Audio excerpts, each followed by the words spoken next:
नमस्कार, national news के Haryana bulletin में आप सबका स्वागत है। मैं हूं साहिबा। बुलेटिन का आगाज करते हैं सबसे पहले हेडलाइंस के साथ। 9 महीने से खाली पड़े हरियाणा के कांग्रेस प्रभारी का कार्यभार अब संभालेंगे गुलाम नबी आजाद। आगामी लोकसभा और विधानसभा चुनाव के मद्देनजर सौंपी गई जिम्मेदारी। आरएसएस सुशील गर्ग का लंबी बीमारी के बाद निधन। मुख्यमंत्री मनोहर लाल खट्टर ने गर्ग की मृत्यु को बताया बड़ी क्षति। युवा जागृति सेवा समिति और युवा जागृति एवं जन कल्याण मिशन ट्रस्ट संस्था द्वारा नेताजी सुभाष चंद्र बोस की मनाई गई 122वीं जयंती। महंत चरणदास महाराज, अशोक भारद्वाज और समाजसेवी रमेश सैनी ने नेताजी के चित्र पर की पुष्पांजलि अर्पित। मशहूर डांसर सपना चौधरी के गुरु बीरपाल अपनी बेटियों की शादी के कार्ड छपवाने की बजाय कैलेंडर छपवा कर आए सुर्खियों में। कहा, निमंत्रण कार्ड की अहमियत बनाए रखने के लिए उठाया कदम। और अब खबरें विस्तार से। भाजपा द्वारा कलराज मिश्र को हरियाणा का लोकसभा प्रभारी नियुक्त किए जाने के बाद अब कांग्रेस भी एक्टिव हो गई है।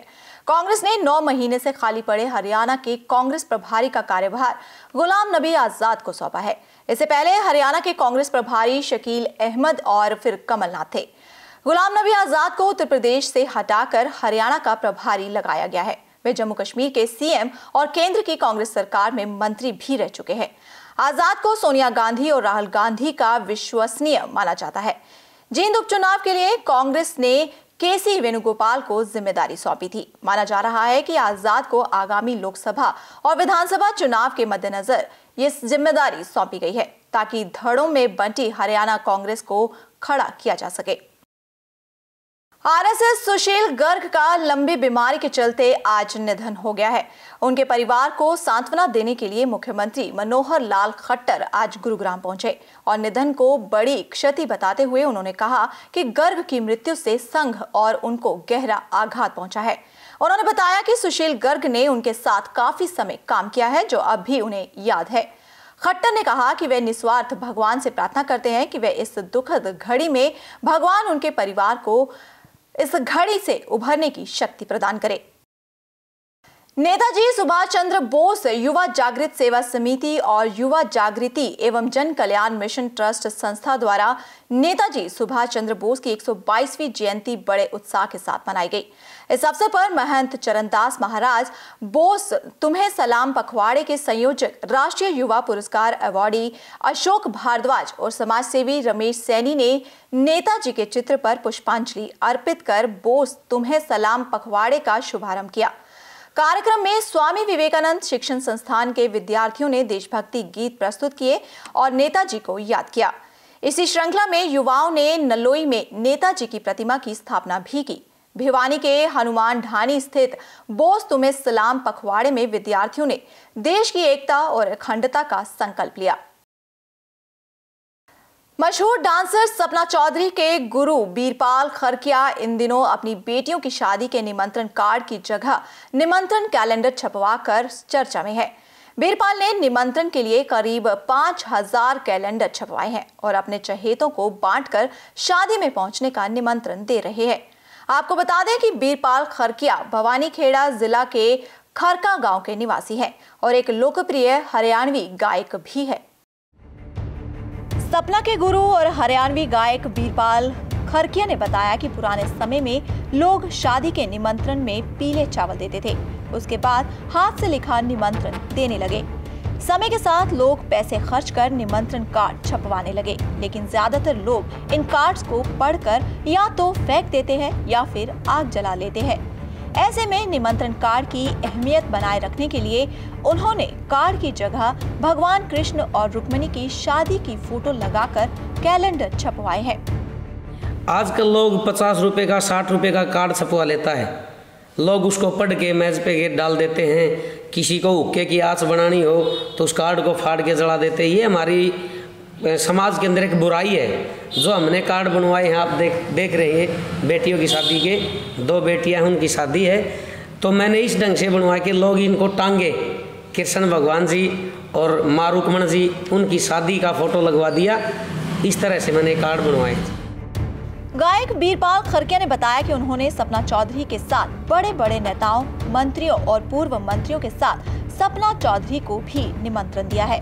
उन्होंने बताया कि इस शादी के निमंत्रण के साथ शादी को भी शाही बनाने के लिए दूल्हों व भातियों के आने के लिए हेलीकॉप्टर्स की सुविधा उपलब्ध करवाई गई है। ये शादी केवल अनूठी और शाही ही नहीं बल्कि प्रेरणादायी भी होगी, क्योंकि गायक वीरपाल ने बताया कि हमारे राजपूत समाज में दहेज की बहुत बड़ी बीमारी है, लेकिन हम दहेज के खिलाफ है और शादी पुरानी परंपरा के अनुसार रोटी व बेटी के रिश्ते अनुसार की जाएगी। मधुबन पुलिस अकादमी में डी ग्रुप के चयनित 1079 प्रतिभागियों को धक्के खाने को मजबूर होना पड़ा।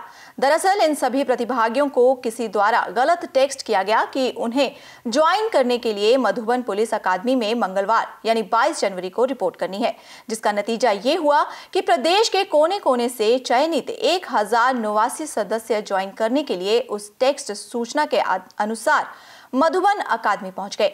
लेकिन यहां आने पर उन्हें पता चला कि पंचकुला पुलिस अकादमी की तरफ से ऐसी कोई सूचना नहीं दी गई। इस पूरे वाकये पर सभी चयनित सदस्यों ने नाराजगी जाहिर की है और प्रतिभागियों ने नारेबाजी कर अपना रोष प्रकट किया है। हरियाणा के जिला गुलाचीका में 3 फरवरी को अनाज मंडी में भीम आर्मी एकता मिशन की तरफ से विशाल बहुजन महासम्मेलन का आयोजन किया जा रहा है। इस बहुजन महासम्मेलन के आयोजक हरियाणा के कोषाध्यक्ष अमनदीप जेई गुला होंगे, जिसका ऐलान हल्का गुला के गांव सीवन में भीम आर्मी भारत एकता मिशन के राष्ट्रीय प्रवक्ता मंजीत नौटियाल ने गुला में आयोजित एक कार्यक्रम के दौरान कही। मंजीत नौटियाल ने सीवन वासियों को इस प्रोग्राम में बढ़ चढ़कर पहुंचने के लिए कहा है। मौके पर पहुंचे मीडिया कर्मियों के सवालों का जवाब देते हुए उन्होंने कहा कि भीम आर्मी भारत एकता मिशन का मुख्य उद्देश्य देश में गरीब, लाचार, बेबस लोगों पर हो रहे अत्याचार के खिलाफ आवाज उठाने के लिए जागरूक करना और हर संभव सहायता करना है। उन्होंने कहा कि जहां भी जिस कोने में भीम आर्मी की कभी भी जरूरत पड़ेगी तो हम दिन रात हमारे समाज के लिए तैयार रहेंगे। वहीं पत्रकारों से बात करते हुए अमन ने बताया कि इस सम्मेलन में हजारों भीम आर्मी पहुंचेंगे। जहां एक तरफ हम हमारे देश के विभिन्नताओं में भी एकता की बात करते हैं, वहीं हरियाणा के गुलाचीका के गांव हरिगढ़ किंगन में जात पात के नाम पर अलग अलग शमशान घाट बनाए गए हैं। दरअसल मामला दलित परिवार के मुखिया की मौत से जुड़ा हुआ है। गांव में दलित परिवार के मुखिया की मौत पर अब उसे शमशान घाट में 2 गज जमीन भी नसीब नहीं हो पाई है। आखिरकार मृतक के परिवार ने संस्कार के लिए घास फूस सफाई करके एक शेड बनाया, जहां मृतक का अंतिम संस्कार किया गया। वहीं पत्रकारों से बात करते हुए ग्रामीणों ने बताया कि गांव में कुछ नेता लोगों ने आज भी जातिवाद के नाम पर गांव में जनरल और दलितों का अलग अलग शमशान घाट बनाया हुआ है, लेकिन दलितों के शमशान घाट में कोई सुविधा नहीं है। वहीं ग्रामीणों ने बताया कि जनरल शमशान घाट में दलितों को संस्कार करने की इजाजत भी नहीं है और जनरल समुदाय के लोग दलितों को अपने शमशान में घुसने भी नहीं देते।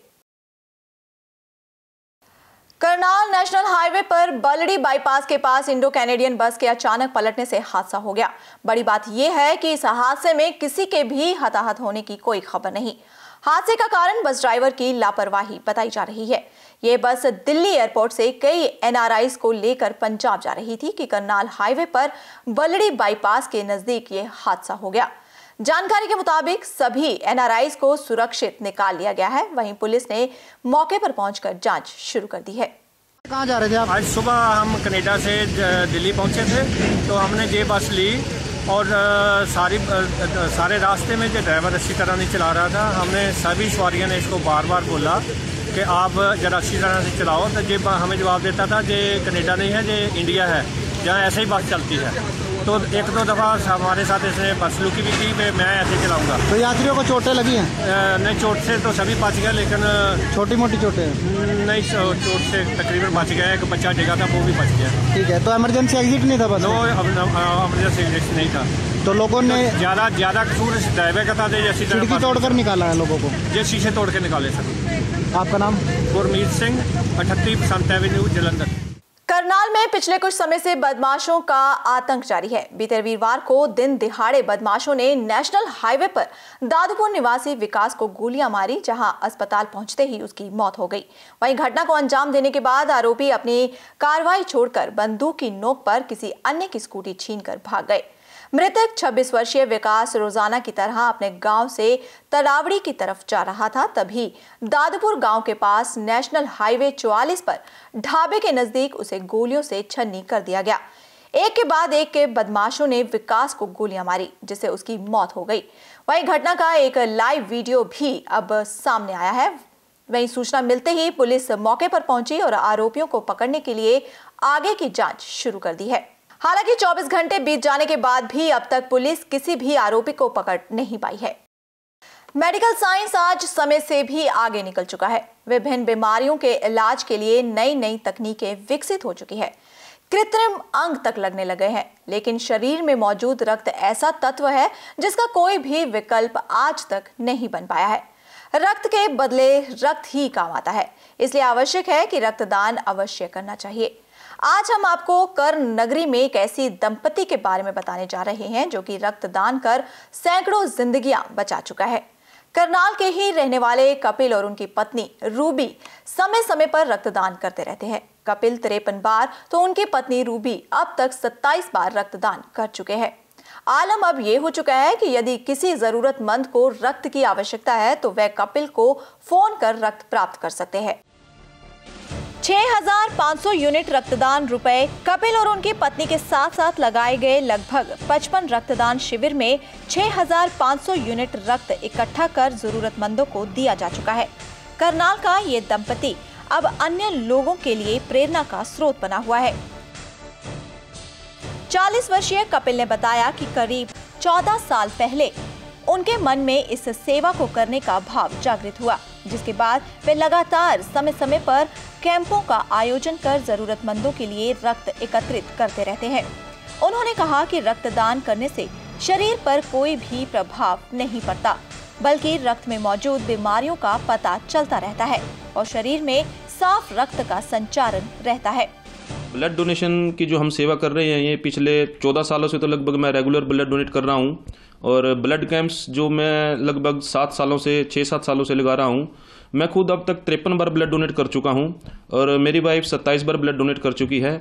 और ब्लड कैंपों की अगर हम बात करें, लगभग 50 के आसपास मैं ब्लड कैंप्स ऑर्गेनाइज कर चुका हूं, जिसमें लगभग 6500 यूनिट हम विभिन्न सरकारी बैंकों में जमा करवा चुके हैं। शादी से पहले मैंने कभी ब्लड डोनेट नहीं किया। फिर जैसे मेरे हस्बैंड ब्लड डोनेट करते थे तो मुझे भी लगा कि मुझे ब्लड डोनेट करना चाहिए और फिर मेरे हस्बैंड भी मुझे कहते थे कि आपको ब्लड डोनेट करना चाहिए, तो तब से मैंने ब्लड डोनेट करना शुरू किया। तो वहीं पति को देख जाग उठी इच्छा समाज सेवी कपिल की पत्नी रूबी ने बताया कि शादी से पहले वह रक्तदान को लेकर इतनी जागरूक नहीं थी। शादी के बाद पति को इस तरह लोगों के लिए अपना खून दान करते देख उनके मन में भी कुछ करने की इच्छा हुई, तो पति कपिल ने उन्हें प्रेरणा दी और वह भी पति की राह पर चल पड़ी। रूबी ने बताया कि वह अब तक 26 बार रक्तदान कर चुकी है। उन्होंने कहा कि रक्तदान के बाद जब ये पता लगता है कि उनके दिए रक्त से किसी की जिंदगी बची है तो एक अजीब सी आत्मिक और मानसिक शांति का अनुभव होता है। रूबी ने बताया कि कोई भी स्वस्थ व्यक्ति रक्तदान कर सकता है। इसे लेकर जो भ्रांतियां फैली है उन्हें दूर करना आवश्यक है। अब कपिल और रूबी रक्तदान के साथ साथ पौधारोपण में भी अपना योगदान दे रहे हैं। नेशनल न्यूज के हरियाणा बुलेटिन में अब तक के लिए बस इतना ही। मुझे साहिबा को दीजिए इजाजत। नमस्कार।